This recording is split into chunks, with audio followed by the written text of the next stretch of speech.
கர்நாடக மாநிலம் பாகல்கோட் பகுதியில் டிராக்டர்களை கொளுத்தி இருக்கிறார்கள் கரும்பு விவசாயிகள்.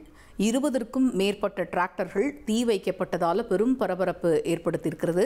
எதற்காக இதை செய்தார்கள் அப்படின்னு பார்த்தா, கரும்பு கொள்முதல் விலையை உயர்த்த வேண்டும் அப்படிங்கிற கோரிக்கையை முன்வச்சு அவங்களுடைய போராட்டம் இருந்திருக்குது.